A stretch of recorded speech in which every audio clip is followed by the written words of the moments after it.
Welcome to the Cook the Books podcast by Tea with Coffee Media. I'm Tyler Witkowski, the president and publisher of Tea with Coffee Media.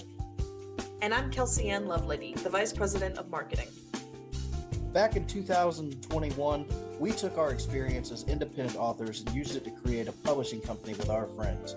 Our mission is to help other indie authors reach more and greater success. This podcast is dedicated to helping authors find the perfect recipe to create their books and their persona as an author. We talk about everything from plotting to character creation to marketing to using your life experiences to create your unique voice and stories. Welcome to the show. Well, and 3, 2. Welcome back to the Cook the Books podcast, where you've got me, Tyler Witkowski, the president, publisher, and host of Cook the Books podcast and Tea with Coffee Media, my best friend, Kelsey Ann Lovelady, the vice president of marketing for Tea with Coffee Media. And today we have with us a very special guest, Tea with Coffee Media's own Pillars of Cloud, The Salt of Angels, Book 1, author Connor Irving. Connor, please, how are you? I'm well, thank you. How are you? Doing great. Kelsey, how are things going? Life is stressful, as you know, trying to find a new job, having dental issues, stress. How about you? It's a going. Our pup Belle is in recovery for ACL surgery today. So she had her second ACL surgery of the year, and now she is recovering. And hopefully, we just got a call from the vet who said everything was great. So we should be picking her up tomorrow, and I'm excited because I miss my baby girl. But Connor, why don't you tell our listeners a little bit about you? They know who me and Kelsey are, so they don't need to hear anything else about us. Yeah, sure. I'm Connor Irving. I'm 20. I'm from the UK, and in September of this year, I had my first book published, which is the first of 5 in the Salt of Angels series. It's called Pillars of Cloud, and it follows the Queen of Hell and her 4 children as they try to stop angels setting oppressive laws again on the supernatural community. Those A angels. fabulous read. Yes. Thank you. Those angels always setting the oppressing laws. It's a good thing we got people like Lilith. You know what I'm saying? Exactly. All right. So let's jump into today's hot topic, which is a fun one. We actually canceled our last episode. So for our Cook the Books listeners who are loyal listeners, you realize that we did not record for our last supposed episode. And that's because it was going to be a NaNoWriMo episode. And a couple days before recording, some information came out to Kelsey and I about Nano and just some of the, I don't know, let me just start off with what Nano is, because I'm saying Nano and people are probably like, what is that? So NaNoWriMo stands for the National Novel Writing Month. It's been a beloved event for writers worldwide. They provide a community, encourage participants to write 50,000 words in a month. However, those recent revelations that I mentioned regarding the organization's handling of some serious issues have really shaken the writing community. Nano began back in the late 90s. I mean, it was a small group of 20 writers, but it's grown into this global phenomenon, and it's expanded to include things like the Young Writers Program, which caters to aspiring young authors, people like Connor. Many writers, including me and Kelsey, have found inspiration, encouragement, and lasting connections within the Nano community. But the recent controversy erupted when there were allegations of grooming, sexual abuse, and bigotry involving minors surfacing within the NaNoWriMo forums. It was revealed that a prominent moderator, which I will refer to as Moderator X, has been using or was using their position to facilitate harmful interactions between teenagers and pedophiles. Shockingly, reports of this misconduct had actually been disregarded or suppressed for years by Nano. So In response to these allegations, the NaNoWriMo board of directors took action by shutting down the entire Nano forums this year. They acknowledged their failures of their past moderators, but they continued to respond to these comments that were coming in directed to Nano about why they didn't act a certain way. And they really dropped the ball. I saw a TikTok video the other day that said, you know, why didn't they hire a PR company or a PR consultant to come in and take care of this? I mean, wouldn't that, Kelsey, have been a better option? I mean, Kelsey's our VP of marketing, which kind of goes hand in hand with PR, so she knows a little bit. She knows a little bit about handling the controversies and the hot topics. But I mean, wouldn't bringing in an expert be better than just going out there and slinging out whatever response comes to mind first? Absolutely. When you're dealing with a situation that is as serious as the potential of putting minors in danger, and the fact that they didn't really do anything outside of, they stripped the guy of the moderator title, that much is true. He still had access to the website and still had access to these minors that he was frankly abusing. When you have something that serious, you absolutely, at minimum, you have a conversation with a PR person. At maximum, you have a conversation with a legal representative, because now you're getting into territory where you can get seriously sued. And a legal representative, like a PR person, will tell you, this is what you say, this is how you say it, and this is all you say, unless and until something changes. They handled this poorly, not even from the standpoint of how they handled the moderator. They handled this poorly when they were responding to people in regards to the situation, because for weeks and weeks, the only thing they had said was on their forums on NaNoWriMo. They would not make a public statement on any social media platform. It took about a week and a half for them to say something. And frankly, I, for one, was disappointed in their response. Connor, they've got this young writers program, and I don't know how familiar you were with Nano or the controversy before I sent you the article today. But I mean, from everything that you've read so far and heard from me and Kelsey, how does their handling of this reported grooming and abuse affect the trust and safety of its community? And I'm thinking especially the younger writers. I mean, I know, 20 years old is, you're still young compared to most writers. But how does it make you feel, knowing that this trusted resource has been used by like this?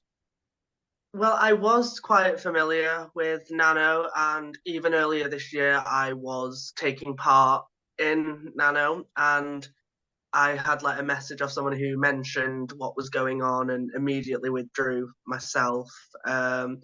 And it's just sort of disturbing to know that that's going on within an environment where people are supposed to feel that they can trust those who set it up. And I sort of viewed it as a way, to get as much writing done as possible, and then help other writers, try and promote yourself, try and promote other people, and for that to be sort of misused in such a way is a complete betrayal of trust. Yeah. What steps would you personally, I mean, as somebody who's used the platform, and what steps would you like to see Nano take to really what is the right word, to address the current situation and prevent future incidents like this? Well, I feel like there's a lot of chats within the community itself. Like on the Nano site, you can join a group chat in your local area or whatever, to discuss your writing and what you're trying to write. And moderators within that would be very useful. People who are actively looking for things that need to be removed. And as you've already said, statements need to be put out about this, and just controlled more, and they should have said something sooner. Kelsey, what about you? I mean, what kind of things what can they do at this point to rehash their reputation and fix it? I'll be honest with you, I'm at a loss to think of anything that they can do, because quite frankly, between the lack of response in a timely manner and the aggressiveness of poor responses, now that everything has kind of come to light, I don't think there's a way you can fix this, not overnight, certainly. And yeah, I think so many people have just canceled their accounts by now. And this was a site that took, like you said, this started back in the 90s with a group of like 20 people. This has been in the making for almost 30 years, almost as old as I am. And when that house of cards can tumble so quickly, it took a week for them to crumble. You can't just rebuild that house of cards like nothing happened. You have to either abandon the house of cards, let someone else step in, or you need to build the house of cards differently, and you have to take the right time to do it. So, do you think that the recent controversies and the responses, do you think that's really going to impact the future participation in NaNoWriMo? Absolutely. Absolutely. Because so many people have canceled their accounts because they do not want to be with people who would allow minors to be groomed and abused like this. This is absolutely going to affect participation in NaNoWriMo in the future. At least participation on that site. People will still probably try to write 50,000 words in the month of November, but they won't do it on the site where they keep track of everything and meet up with people. They'll find their own writer groups and they'll keep track of their writing either on an Excel spreadsheet if they can handle stuff like that, or maybe a competitor will come out and create an alternative to the NaNoWriMo site where they can still track the number of words they've written and meet with people. Connor, how does this controversy impact the landscape of writing safe havens such as Nano? I mean, quite largely. Obviously, people are going to struggle to maintain trust in these platforms. However, I do think, like Kelsey just said, there are sort of other ways that people can go about this. So I'm in a few like Discord servers where people have their own little sort of nano chats, the channels. And I suppose if you've built a relationship with people in that already and you can talk to them, you can trust them, then it's slightly easier to maintain that if you want to carry on doing so. But on a larger scale, like platforms like Nano are going to struggle, I think. Kelsey, Tea with Coffee Media has been working on something pretty special. Do you want to touch on it? This was kind of your brainchild and your baby, so why don't you introduce it and we'll kind of leave this as our ending for the hot topic, and we'll switch over to our next portion of the show. But yeah, tell our listeners and tell Connor, because Connor doesn't know this yet. Tell him all about it. So I, for one, am not somebody who's going to be able to track my writing via Excel spreadsheets. It's just not the way my little autistic brain works. I liked having a location where I could track the words and I could see the growth over a graph that was created for me. I liked being able to tell an entire website what I was working on, showing off the temporary covers I'd made, finding groups of people and forums where I could meet people. So I stopped to consider, what if we created a website where people could do something similar? And I immediately thought of a name, the Tea with Coffee Cafe, where people, like they did on NaNoWriMo, could announce their projects and track the words that they write in those projects over the course of time, at any time throughout the year, not just in November, not just during Camp Nano events.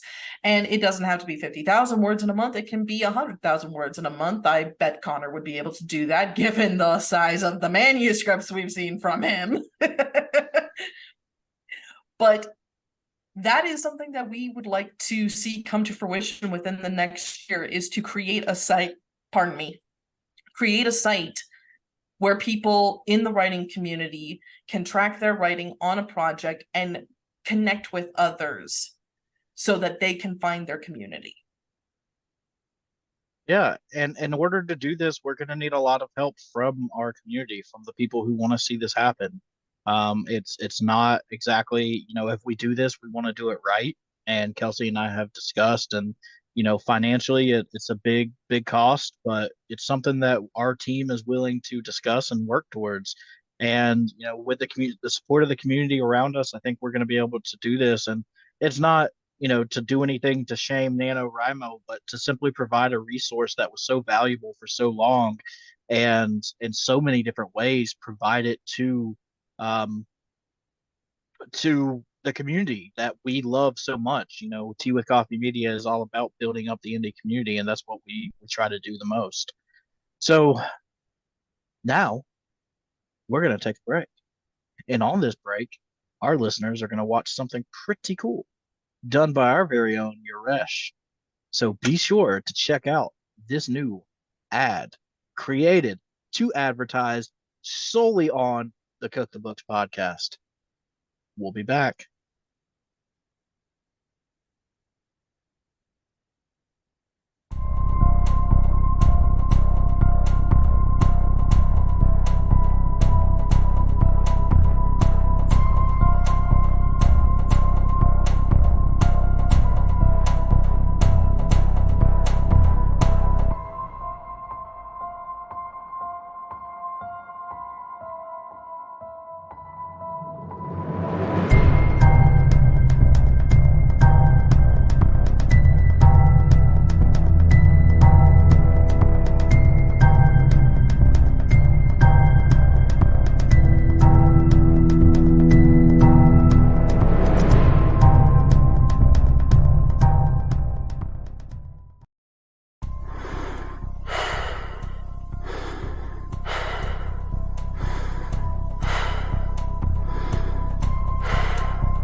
Welcome back to the Cookbooks podcast. You saw that awesome ad done by our very own Uresh, and we got into a very heated, hot topic about NaNoWriMo, the Tea with Coffee Cafe, and Connor being the youngest writer on the team. He doesn't know it, but he is. So, Kelsey, why don't you introduce today's main topic? It's one I'm really excited about. I think we're really passionate about this at Tea with Coffee Media. We're all about amplifying voices. So, why don't you tell our listeners what we're going to be talking about today? So today, our topic of conversation is one that's really near and dear to my heart, really important to a majority of our authors and our board members. We're talking about writing within the LGBTQIA plus community and being a writer when you're a part of that community, whether you call it the Alphabet Mafia, LGBTQIA, Los GBDs, whatever TikTok created term you prefer to refer to the community. But 80% of our board is made up of people who are a part of the LGBTQIA plus community. Tyler is the token straight guy. I'm demisexual, which is on the scale of asexuality. I can only have attraction to a person when I've gained a deep personal connection with them. And I'm not limited in who I can be attracted to based off of gender. I like men, I like women, I like everything in between. Several of our authors, so like I said, our other board members are also a part of the community, as are several of our authors, such as Connor. Connor, would you like to state what part of the community you're a part of? Yeah, so I am gay. Wonderful. And we, members of the LGBTQI plus community, honestly dominate our authors in Tea with Coffee Media. So they are the majority in our community. And we are dedicated, we've always been dedicated to uplifting the voices of those who have been oppressed and those who don't get enough of an opportunity to speak their voices, such as members of the community, which is why this is so important to us. 83.33% of our board is part of the community, actually. I did the math while you were saying that. So you were right on, over 80%. But yeah, so today we're going to be talking about why it is important to include LGBTQIA plus community into your writing. So Connor, let's start with you on this one, because the community was not a main focus of the book, but it was also a big part of the book. It was to me, a very important part to show that even your deities, even your supernatural beings, don't have to follow the straight and narrow.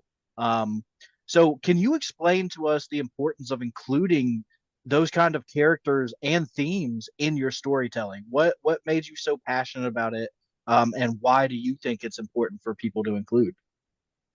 Well, the reason I sort of wanted to include it, not as much as possible, but where I felt that it would fit, is because I've read fantasy so much, like throughout my life, and there's only a couple of instances that I can think of where characters have been of a like different sexuality other than straight, and also had their own sort of story that doesn't just revolve around their sexuality. So when I was writing Lucas's story and his relationship with Mordred, I wanted to make it clear that although they are attracted to one another and have these feelings for each other, that's not their sole purpose in the story. They both have very important roles to play, just as in real life, like my sexuality, your sexuality, whoever, it isn't what defines them as a person. It's just a part of who they are, and they have their own role within society that they want to fulfill and they want to portray. And it's not all about who you're attracted to. And I just think that's quite an important thing to put out there. And I haven't seen that done a lot throughout reading, especially when I was younger. As I've gotten older, I've seen it sort of expand a little bit more, but still not loads of authors do it. Right. Kelsey, what about you? I mean, what is the importance to you of including those kind of characters and themes in your storytelling? I mean, and if you want to touch a little bit on Puck from Potent. Yeah, so when Tyler and I wrote our fairy romance about Titania and Oberon, we looked at the character of Puck. And Puck's, for lack of a better way to put it, government name is Robin Goodfellow. Robin is a very gender neutral name. It can be a man, it can be a woman, it can be someone in between. And then we discovered the neopronouns of Fae Fair, which are neopronouns found in the LGBTQIA plus community that have something to do with fairies and the Fae creatures. So we said, this is a perfect opportunity. So let's try something different. And the response to having a non-binary character who uses neopronouns has been absolutely phenomenal. The best, I can recall saying this to you, Tyler, the best review we've gotten was actually a 3-star review of a guy who said the book is amazing. It's just distracting how inclusive they are. And that's, if you're going to be distracted by how inclusive we are, then we're doing our job right. Because there is not one story to be told in this world. Otherwise, why would there be books? If there's only one story to tell, we all would have read it over and over again. Some people may say that's the hero's journey, but there's not just one story to tell in this world. And we need to stop telling the one that has been dominated, and we need to start exploring other stories. I was just in Barnes and Noble over the weekend with a non-binary friend of ours who very well may become one of our authors one day. And the excitement that this person and I had every time we saw a book that involved LGBTQIA plus people, whether it was 2 gay men, 2 gay women, whether it was the main character is non-binary, whether it's a series of stories from the asexual community, we were so excited because these are amazing stories that need to be told. And I always get more excited about a story when they are part of the community. And that, Connor, you brought up a really good point just a minute ago. How can writers ensure they're portraying LGBTQIA plus community or the community in a respectful and authentic manner without making them feel like a token character? I think that's just by giving them their own sort of personality and their own agenda. So I've read like the Mortal Instruments series, and you've got Magnus Bane and Alec Lightwood who are in a relationship, but again, it's not their sole purpose within the story. Magnus wants to help like free the shadow world from any like kind of oppression. Alec is struggling a little bit with his sexuality, but overall it's about him wanting to look after his friends and his family whilst exploring this relationship and feeling accepted. And I just think by giving them their own agenda, like anyone in a story really, their own agenda, it just really helps make it more, it makes it feel a bit more realistic, but also a little bit more idealized, as within the world at the moment, everybody should be accepted. Granted, in places they're not, but they should be. And by writing that, I think it's a step forward in achieving that reality someday. Kelsey, what leading off or going off of what Connor was saying, what kind of research and understanding should writers like myself who are not part of the community undertake before incorporating those themes into their stories? I think the first thing you need to do is you do need to ask yourself, am I doing this to get brownie points within the community? And if that's your only motivation for making a character gay or lesbian or bisexual, pansexual, omnisexual, asexual, transgender, then you need to revisit and think deeply about this character needs to be more than just, see, look, I'm being very inclusive. DC, for example, the DC company for DC Comics, whenever they throw a gay character into one of their shows, for me personally, it has always felt like, see, I'm inclusive. Give me brownie points, give me money. And people can see through that bullshit, and they can see through it quickly. For me personally, it's never been about that. I never have to consciously say, I will get so much attention if I make this character gay. No, it naturally happens when I think of the character. Yeah, no, they're a lesbian. That's how this works. So, what are some common misconceptions or stereotypes that writers should avoid when writing?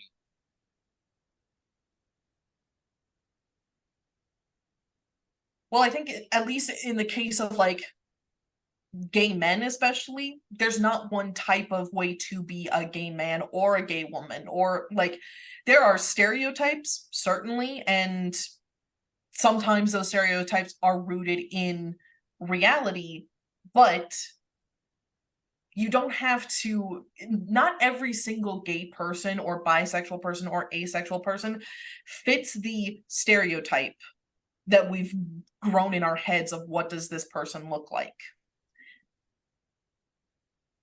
Connor, what about you? What are some common misconceptions or stereotypes that you've seen in other people's writings that you think really should be avoided? So I feel that within a lot of writing, there's a lot of focus on shame and that feeling of I can't accept myself because I feel a certain way. A lot of like members of the community who I've met are very accepting of themselves. Yeah, they have worries about other people, but I read a lot of sort of LGBTQIA people in books who are just so self-loathing, and I feel that that's a stereotype that just gets reinforced again and again. You can't be happy unless everybody else accepts you, and only then do they accept themselves. And also, as whenever I read a gay man in a story, they're always, or most of the time at least, very over feminized a lot of the time. Yeah. So, kind of on that same scale, Kelsey, what specific challenges or considerations should writers be aware of when writing LGBTQIA plus community characters? Well, like with pretty much anything in writing, there are certain tropes that are harmful when you're writing about a certain subject. For example, there's the bury your gays trope, which is always that the gay person or the gay individual in the story ends up dead. Just like how it's a stereotype in some horror movies that the African American character gets killed off first, or the woman who just had sex gets killed off. You need to actively make a choice to say, I'm going to be different and I'm not going to subject myself to this. There is no one way to write a story, and there's no pattern that you have to follow. Choose to be different. Choose to make a different choice because you can. So, Connor, you did a beautiful job of including these characters without making them token characters or stereotypical characters. So, are there any particular writing techniques or strategies that you have that you think will help other writers create a well-rounded LGBTQIA plus character? My go-to is just to write them as people. Um, their sexuality to me is just a part of them. When I come up with a character, it's just there, and I know like everything about all of my characters. Some of it I'm not going to include, some of it I am, but I just feel that the main purpose of them is to drive the plot forward, to just give them their own storyline, and it doesn't necessarily have to be about their sexuality, but even just a reference here or a reference there so that it's known, and that way it doesn't come as like it doesn't have to be a big shocking reveal. So I think when I was writing Mahina, I didn't actually write her coming out to anybody or anything like that. She just simply had an interest in a woman at some point later on in the book. And I just feel that writing them that way really does help with making them a well rounded character, because not everything about the community is dramatic. Because again, that's another stereotype. Everything's always got to be really dramatic, and it's just not the case. And I feel that by writing them as people first and then bringing in these other elements about their character, be it their sexuality or anything about them really, is just probably the best way to go about it for me personally. Kels, what about you? Any writing techniques or strategies or advice similar to what Connor just gave that can help writers create better, well-rounded, non-stereotypical, non-token LGBTQIA plus community characters? I think Connor hit it exactly on the head, where you have to give them a purpose and a story other than I'm gay or I'm bi or I'm pan and this is my journey of accepting myself. Just that's a facet of their character. It doesn't make them who they are. That's not their identity, other than like, this is my sexual identity and that's where it stops. This does not inform any of my hobbies. If you're a gay man, maybe you're a drag queen, maybe you work construction, maybe you're a gym trainer, maybe you're hyper masculine rather than hyper feminine. Vice versa, if you're a lesbian, maybe you're butch, maybe you're feminine, maybe you're somewhere in between. There are no rules that say gay people or members of the community have to look and act a certain way every single time.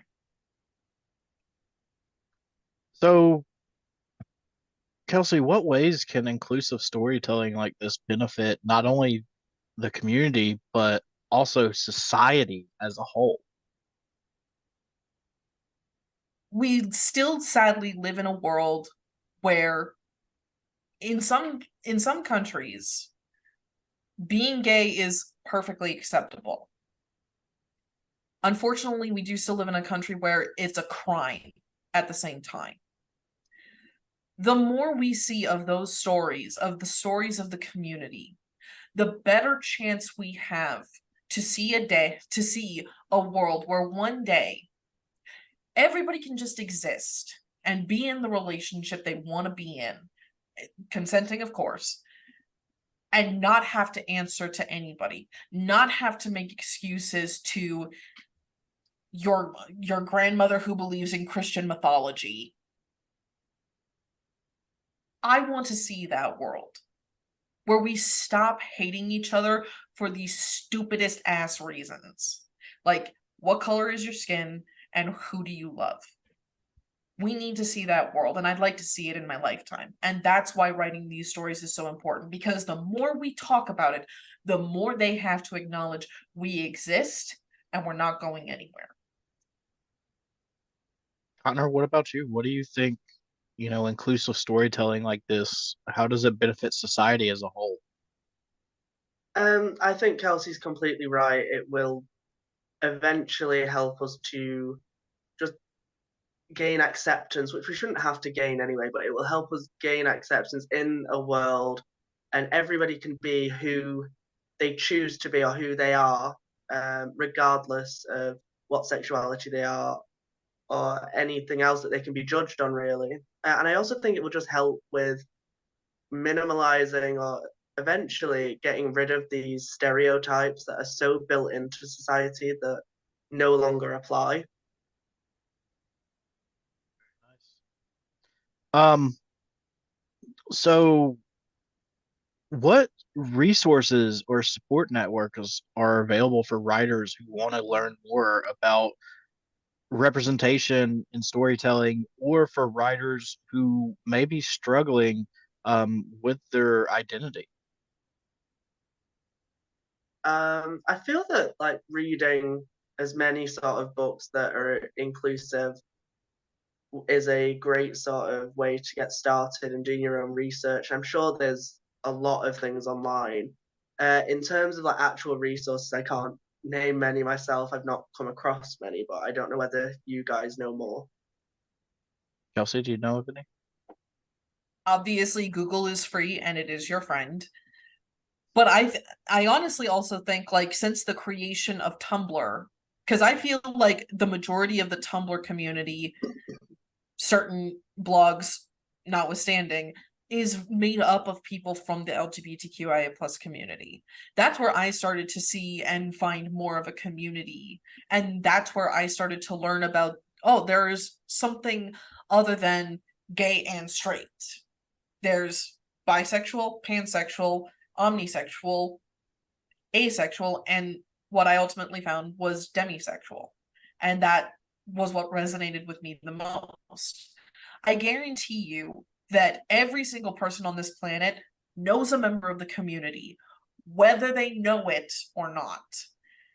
And if you want to understand, you have an entire internet and you have the people closest to you. I will say, obviously, like Kelsey mentioned earlier, I am not a member of the community, but I do a lot of work for the community. And some of that work is through Right Hive, which is a nonprofit organization who's also a partner of Tea with Coffee Media and they were our charity recipient for the first Tea with Coffee Media anthology, Living with Demons. Um, but they do free conferences. They have a Discord server. They have resources on their website and on their social media accounts for writers in general, but they also have more specific resources for the LGBTQIA plus community.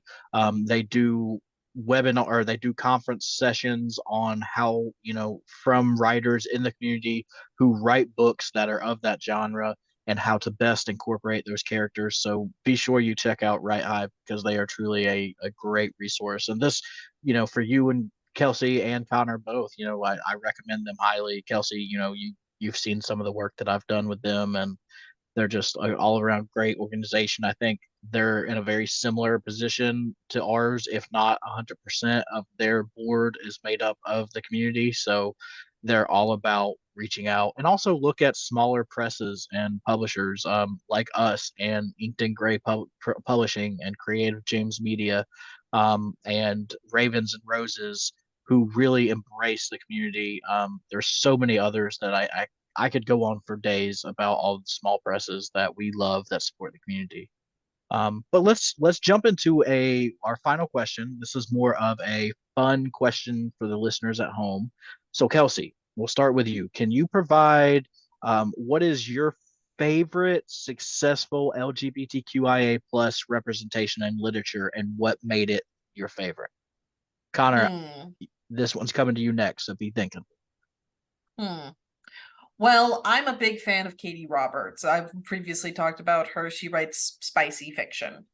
And my favorite so far has been the third book in her Dark Olympus series, Wicked Beauty, because that has a throuple of two men, one woman, and the men were in a relationship before the woman came into the picture. And so it's that's polyamory is also a part of the community, and I loved the way that the relationship between the men were established beforehand and how the woman wasn't just shoehorned in to make it more palatable. It was a genuine relationship that was being built over time through a point of trauma, honestly, for all of them.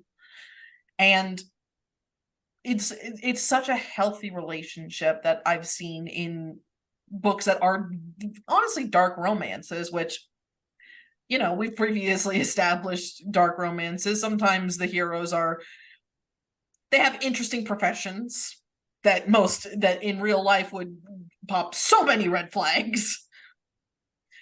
But yeah, I would say that's my favorite representation of the community. Connor, what about you? That's actually a really difficult question.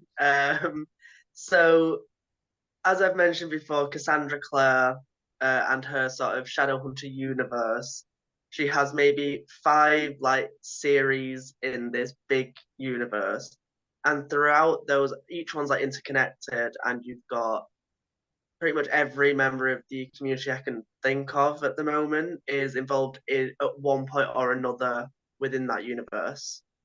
But then you've also got the Song of Achilles by Madeline Miller, which I always loved. I just think it's so like beautifully written, and considering it's set so long ago, again, it's not sort of forced. It doesn't feel forced. Like, oh, this is a love story and you will enjoy it because I've written them so that they're gay. It's more just these are these two characters who are both incredibly lonely and are just seeking some kind of recognition within this world of war and gods and monsters.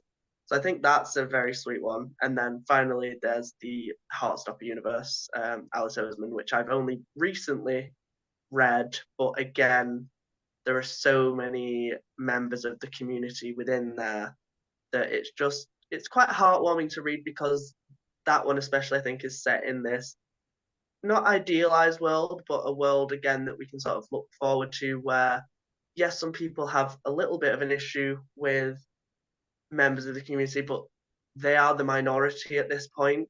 And again, I think that's a very sweet thing to read about.